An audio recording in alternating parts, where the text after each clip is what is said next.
Rahma Bourkia, je suis directrice de l'instance nationale d'évaluation auprès du Conseil supérieur de l'éducation, formation et recherche scientifique. Bon, il y a deux types d'évaluation, je dirais même trois types d'évaluation. Il y a d'abord l'évaluation que fait l'enseignant au sein de la classe, au quotidien, et qui doit être une évaluation formative.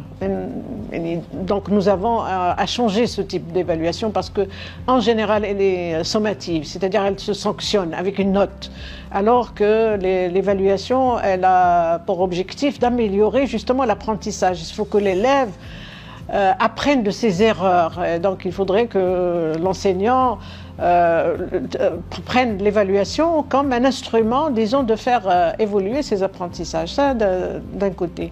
Il y a les évaluations, disons, qui sont internationales, auxquelles le Maroc participe, TIMSS, PIRLS, PISA. Concerne l'éducation. Il y a de temps en temps, on a des rapports d'évaluation des organismes internationaux, disons, qui publient des rapports sur la situation de notre éducation.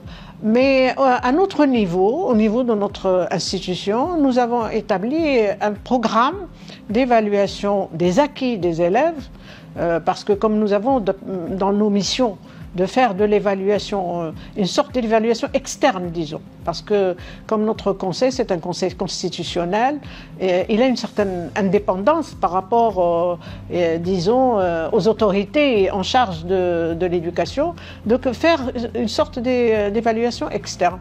Donc nous avons très tôt opté pour un programme, et nous avons la particularité, la fierté de l'avoir par rapport à d'autres pays en voie de développement, surtout en Afrique. Nous sommes parmi les rares pays qui ont un programme, disons, d'évaluation de grande envergure, de 4 années. On cible la dernière année du primaire, la dernière année du collège, c'est-à-dire la 6e année du primaire et la 3e année du collège, parce que notre but, c'est comment venir renforcer un peu l'enseignement fondamental, parce que c'est l'enseignement fondamental qui nous pose évidemment problème en termes de qualité, que ce soit à travers les évaluations internationales ou nos évaluations.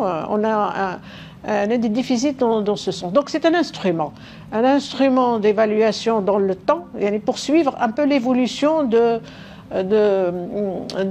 l'amélioration ou de non-amélioration de nos apprentissages. Donc nous avons ce programme et c'est ça, je crois, notre contribution quand même à la qualité, à l'amélioration de la qualité de l'éducation.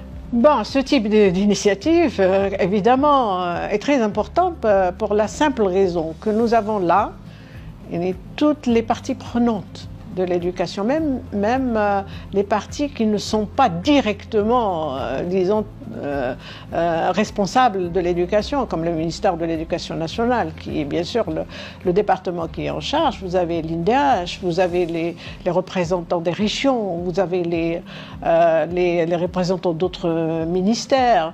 Pourquoi? Parce que l'éducation est une affaire de tous. L'éducation, elle nécessite une mobilisation vraiment nationale. Et c'est pour cela qu'il ne faut pas qu'on considère que l'éducation c'est une affaire du ministère de l'Éducation nationale. Évidemment, il a un rôle important à jouer, le ministère de l'Éducation, ou l'autorité en charge de l'éducation, parce que c'est là où se confectionne où s'élabore aussi la politique publique en matière d'éducation. Mais il faudrait quand même l'implication de tous, y compris ceux des parents d'élèves. Ils sont représentés aujourd'hui par un certain nombre d'associations ou des associations qui travaillent dans le domaine. Donc ce genre d'événement quand même sert aussi à transmettre le message comme quoi l'éducation est toujours une affaire de tous, parce que le développement humain c'est une affaire de tous. Cette initiative est aussi intéressante parce qu'il y a l'expertise aussi internationale. Les expériences internationales sont importantes d'impliquer. Par exemple, nous avons entendu ce matin l'expérience de l'Inde, mais il présente un modèle. Et ça, c'est intéressant parce que Moi, j'estime que aujourd'hui, enfin, les relations entre les secteurs, disons tous ceux qui travaillent sur l'éducation, doit être internationale.